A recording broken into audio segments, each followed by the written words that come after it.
When given enough resources and time, evolution can produce some truly strange creatures.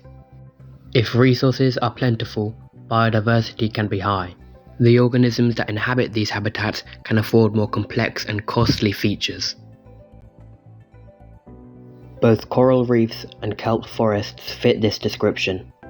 They form a large, complex environment that provides shelter, nursing grounds, feeding grounds, mating grounds, and food for a large variety of creatures big and small. Coral reefs alone harbour 25% of all of the ocean's biodiversity, despite covering 0.1% of its area. And on ZIRA, after the introduction of calmosomes and tristichophytes, this phenomena will no longer be unique to Earth. Hi, I'm Zagbot, and I'll be your host for the evening.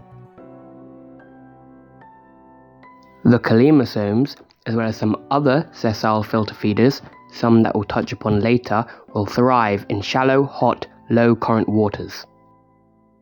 They would feed on the plankton brought over by cold currents, growing in large mounds on top of each other. As time passes, the mounds will only continue to grow larger and larger and larger, expanding the reefs to sizes never before seen. The reefs would provide shelter and habitat for countless benthic organisms, prompting some to even specialize to live exclusively here. Whilst the calmosome clusters do provide ample sources of food and shelter, they also provide some challenges. The seagrass-like pediozelli are some of the most prolific meteophytes on ZIRA. However, with the formation of these reefs, they may start to dwindle in number. The large, complicated structures formed by the calmosomes may end up blocking out the sun for the pediozelli. One way in which these plants could overcome this obstacle is by growing taller. Introducing the Fractos, meaning fractal barb, essentially ziran kelp. As the Fractos grow taller and taller and taller, they may evolve some new traits as well. To maximize photosynthesis, they may evolve to increase their surface area. One way of doing so could be splitting their leaves in two at certain points, continuing this as they grow until they have lots and lots and lots of branches. Their adult forms won't be the only ones changing, as their larva and cocoon will have some adaptations as well. The Fractos grow best in places where other plants can't grow, or at least can't grow as well. To increase their chances of this, their cocoons have grown spiny and sharp. This allows them to cling on to calmosome clusters and even their adult forms. An added benefit of this is protection from any would-be predators. The cocoons won't be the only ones to cling to the adults, as the larvae will have some adaptations of their own as well. The Fractos larvae will look quite similar to their ancestors, although with some key differences. For one, the behaviour is quite different. They would live like seahorses, in groups, clinging to the adults and filter feeding passing plankton from the currents. This less active lifestyle would mean the muscular ring around their main body, used for swimming in their ancestor, would likely shrink. The success of the Fractos has provided ZIRA with an all-new biome, Fractos forests, similar to Earth's kelp forests, although it would mainly be inhabited by specialized varieties of creatures I'll discuss today. Both the calmosome clusters and tristichophyte forests have something in common. Both environments form large, complicated structures with nooks, crannies, tunnels, sharp bends, and everything in between. This may prompt some creatures to start favouring maneuverability over speed. One such creature to do this could be the filter-feeding Imperilacami. To do this, they may evolve more truncate or even rounded fins. These displace more water at the cost of increasing drag. Introducing the Everpasari, meaning broad fish. The name doesn't translate to broad fish purely because of its fins, but also because of two other aspects. One of those being its habitat range. As discussed previously, both the calmosome reefs and the tristichophyte forests favour maneuverability over speed. Because of this, the Everpasari will be a common sight in both biomes. Their high biodiversity would mean they would come in lots of shapes and sizes. This is especially true in their reef-dwelling counterparts, which would come in all shades of colours. The other reason its name translates to broadfish is because of its diet. The diet of an Everpasari can range from filter feeding to small plant larvae to plants themselves to smaller creatures to pretty much anything they can find. This allows them to be so prevalent in almost all benthic biomes, but especially that of reefs. This change in diet has caused them to go into competition with the ancestral Philaxobinia. However, population pockets of them have survived in open, barren areas of seabed where speed is still more favourable. This is called niche partitioning, where two creatures who occupy a similar niche stick to the areas they're best at in order to avoid competition. Another way they've adapted to be more maneuverable is to be smaller. Being smaller allows them to more easily fit into cracks and crevices. This allows them to chase down prey easier and hide from predators easier. Other likely inhabitants of the Calmosome reef could be other benthic dwelling creatures like the Phodiostoma. Perhaps one genera of toothed Phodiostoma may adapt for these reefs. This radiation could give rise to two distinct clades, the Dontovermi and the Plumovermi, meaning toothed worm and feathered worm respectively. The Dontovermi could evolve to use their burrows as pit traps.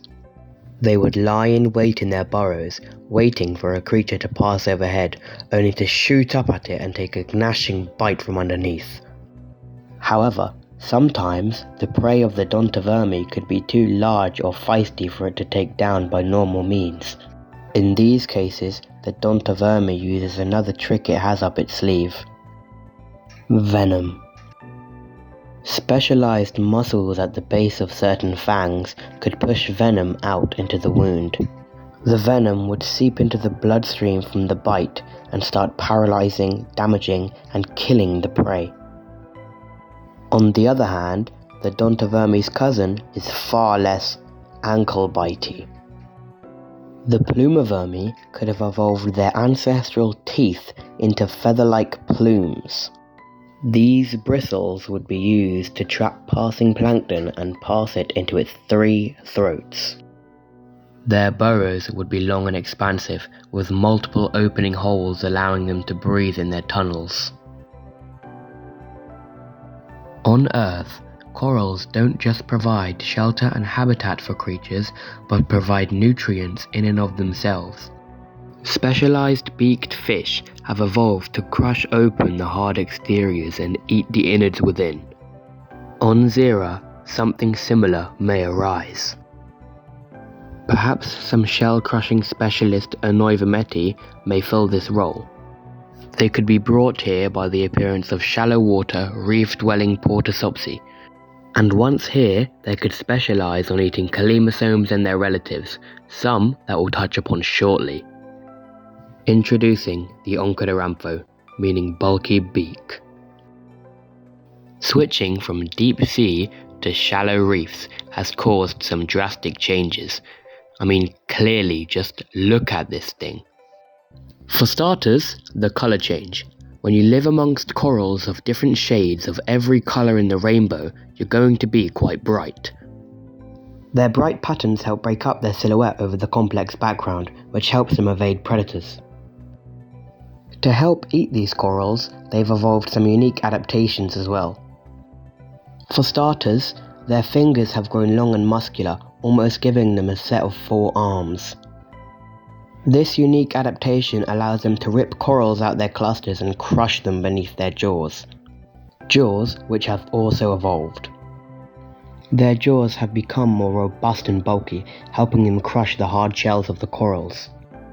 Their heavy muscular frame means their jet propulsion isn't as efficient. It doesn't carry them as far, so it's only really used when absolutely necessary. However, their smaller cousins that we'll touch upon later do use it, and quite often. In response to environmental changes and pressure, some of the calmosomes themselves might be evolving. One such example is the Spidersoma, meaning shield body. As time passes, the calmosomes would begin running out of room and would have to start growing on top of each other. The ancestral calmosome holdfast-like structure might not be the best suited for this. This could prompt a small radiation to evolve something new. Perhaps they could evolve some sort of biological glue-like substance. It could be excreted out of their underside and would help them stick to walls once it's hardened. Whilst this adaptation would allow them to stick to coral clusters, it would also allow them to grow in a multitude of areas like the Tristichophyte forests and even on the sides of motile animals. To help with dispersal, their larvae may undergo some changes as well. Instead of simply dragging themselves along the seabed, they may evolve a simple swim bladder to help them float. Once they find a suitable spot to settle down, they may grip it with their 3 tendrils before poking it with a spiny, sharp tooth.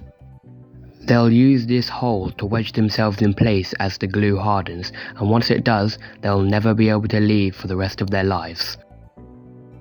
A different group of calmosomes could evolve to become larger. This group may evolve into the plithobrachids, meaning host arms. To get so large, this creature has evolved a secondary means of gaining nutrients. Ziralgae, which is just ZIRA's version of algae. Before the meteophytes even evolved, there were still photosynthesizers on ZIRA. However, they were nowhere near as large, and instead were microscopic. They were also free-floating in the ocean currents, instead of being attached to the seabed like their larger relatives. This organism is the true ancestor to all ZIRAN plants, and this is totally not a retcon. Now that that's out of the way, let's get back to the plithobrachid. These creatures could evolve to house the ziralgae in their arms, forming a symbiotic relationship with them. A symbiotic relationship is when 2 different organisms interact and they both benefit from it. For example, think about bees pollinating flowers. The flower gets pollinated and the bee gets nectar. In our case, the plithobrachid provides protection from the elements for the ziralgae, and in return, the ziralgae gives a portion of its nutrients to the host. This symbiosis will allow them to reach huge sizes, much larger than their smaller ancestors. If you recall, previously I said that the Onchodoramphos has a smaller cousin, and that it does. Introducing the Acroviramphos, meaning precise beak. Unlike their ancestors, who had a large and powerful beak, these creatures have swapped it out for a thin and precise one. This means instead of crushing the hard shell and then eating whatever's inside, they simply pluck out the inside from the opening. Their smaller size would mean their diet would consist of mainly the Aspeidosoma. However, to supplement their diet, they may begin feeding on whatever scraps they can find. This may cause some innovative species of this clade to go straight to the source of the scraps. They may feed directly out of a creature's mouth, plucking the scraps from its teeth, or maybe even feeding directly from the creature's skin, ripping off the Aspeidosoma with their beak. These species would live quite similar to cleaner fish or cleaner shrimp on Earth. They would wait for a large pelagic creature like a Luludostoma or a gigadont to swim close by to the reefs for an inspection. They would oftentimes lay still to prove they aren't a threat to the Acroviramphos in hopes that they clean them. This is yet another instance of a symbiotic relationship forming on ZIRA. When cleaning the teeth of large predators, these creatures would be in risk of grave danger. At any point, they could snap down their jaws and swallow the entire group whole. This may mean simply relying on trust to stay alive simply isn't effective. To combat this, they may evolve their jet-propulsing organ to produce an irritating ink-like substance when used. This would create a large cloud of toxic chemicals which could damage the eyes and throats of the creature. The jet propulsion would also launch the Acroviramphos away, out of the danger zone. This ability is reminiscent of squids on Earth and is highly useful and one of the main reasons for their success. The Tristichophyte forests provide an environment similar to the Calmosome reefs, although with some unique challenges of its own. It's formed by large masses of Tristichophytes clumping together to form floating platforms with root jungles underneath them.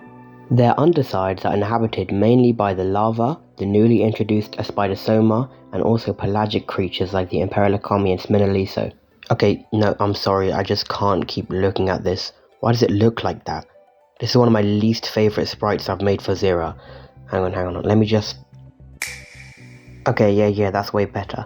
Anyway, as I was saying, as the Tristichophyte forests become ever more crowded, some of the Tristichophytes may evolve into some new forms, one of them foregoing the surface of the water entirely. One group could evolve to use their roots to wrap around other Tristichophytes, becoming epiphytal. An epiphyte is when a plant grows on top of another plant, or in this case, Tristichophyte. These species would give rise to the Colontophytes, meaning clinging plants. The Colontophytes, at least in their adult forms, would be rather similar to their ancestors.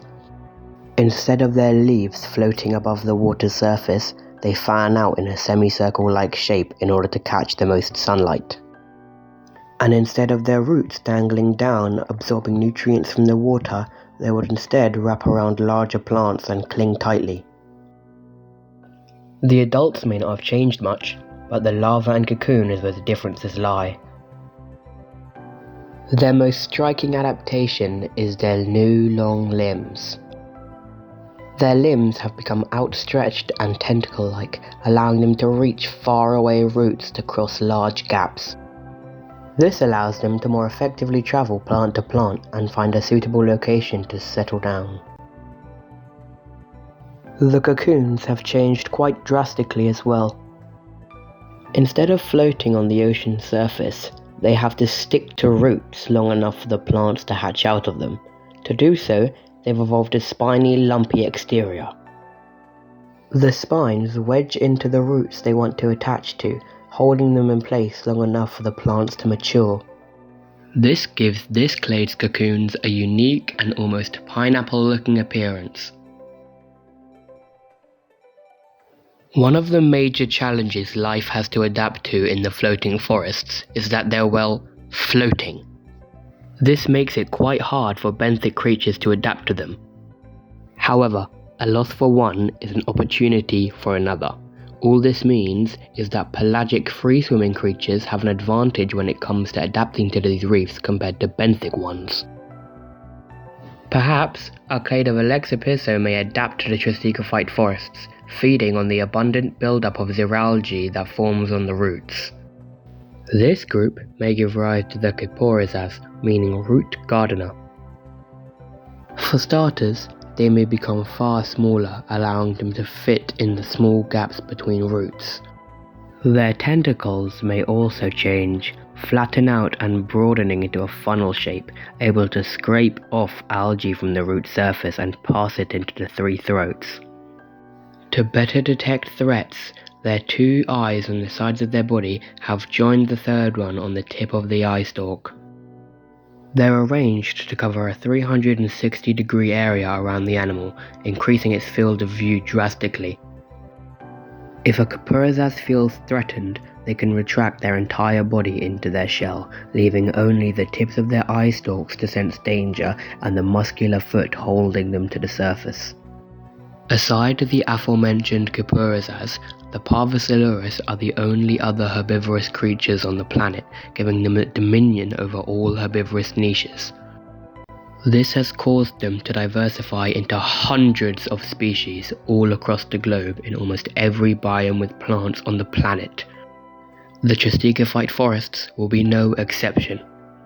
Oh, but Zagbot, I hear you ask, didn't you say that benthic creatures would have trouble evolving to the Tristichophyte forests? And yes, that I did. But nature is unpredictable. Let's say that somewhere near the equator, the Tristichophyte forests dangled their roots into the reefs just long enough for one clade of Parvicellurus to adapt to them. Introducing the choroidopod, meaning suction foot. Much like the tentacle of a squid or an octopus, the choroidopod has suckers on the ends of its feet. These hold them in place as they forage for food on the undersides of the tristichophyte leaves. To camouflage, their feet have evolved to be indigo, while their main body a muddy brown. To help detect predators, their eyes have evolved to be on long stalks that can swivel and extend. This grants them a much greater field of vision and also allows them to pinpoint certain areas. When a predator is spotted, they'll dangle off of the leaf they're standing on using either one or two legs and pretend to be the roots that they feed upon. This is known as defensive mimicry, when an organism pretends to be something else in order to not get hunted. Throughout this episode, I've spoken about predators many times. And while many predators exist on ZIRA, only one clade will evolve to be the apex predator of both tristichophyte forests and Calmosome reefs. Perhaps this clade could come from the Acmerostoma. Introducing the Leptophonia, meaning thin killer. These Acmerostoma descendants have become long and eel-like. This morphology allows them to weave in and out of roots and in between large coral clusters.